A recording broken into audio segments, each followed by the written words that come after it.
హ్మ్. అది ఇప్పటికి గుర్తొస్తే నవ్వు వస్తది.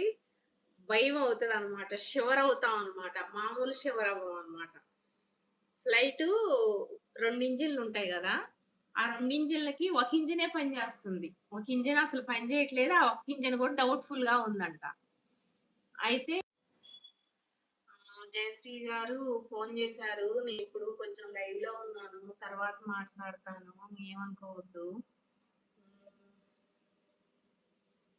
అయితే ఏం జరిగిందంటే ఒక ఇంజిను పాడైపోయింది. ఈ రెండో ఇంజిన్ కూడా పూర్తిగా సరిగా లేదనేది పైలట్‌కి ఉన్న ఉద్దేశం. అయితే మేము ఎక్కడికెళ్ళాలంటే కాలిఫోర్నియాకెళ్ళాలనమాట. మేమింకా సాల్ట్ సిటీ అనేది చేరలేదు. Add A question and answer sticker brand your loyal to. ఇప్పుడే అమెరికాలో సార్ నాకు మళ్ళీ ఏదో పెట్టారు. హ్మ్.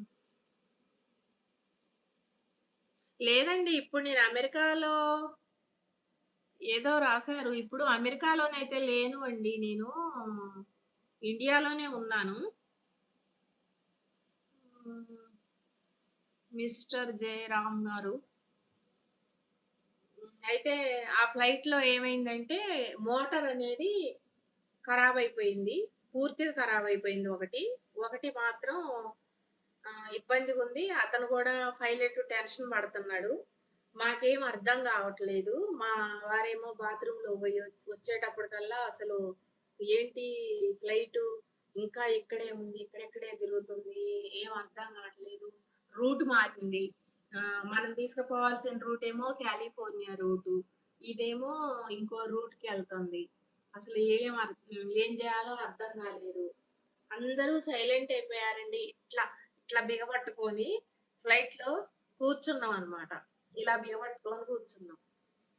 ఆహ్, ఆమెని ఎయిర్ హోస్టెస్‌ని అడుగుతుంటేనేమో, "మీరందరేం టెన్షన్ పడమాకండి. పైలట్ అనౌన్స్ చేస్తాడు. చూద్దురు గాని వెయిట్ జేయండి. మీరేం మాట్లాడకండి. ఏం గాదు." అది ఇది అని చెప్తా ఉంది. య ఏం చేయొద్దు అనంటుంది. అసలెవరికీ ఏం అర్థం గాట్లేదు. భయమైతుంది.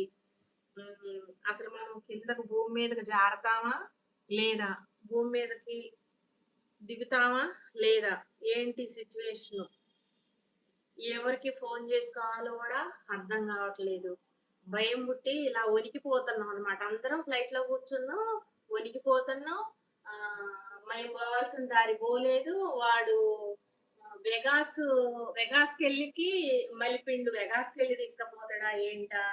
అనేది గూడా అర్థం గావట్లేదు. మరి ఫ్లైట్ ఏమైందనేది చెప్పట్లేదు. నిజంగా అండి. అది మాత్రం క్యారీ జేయడం ఇప్పుడు ఇంత ఈజీగా సింపుల్‌గా చెప్తున్నా గానీ, అప్పుడు ఫ్లైట్‌లో ఉన్నప్పుడు అయితే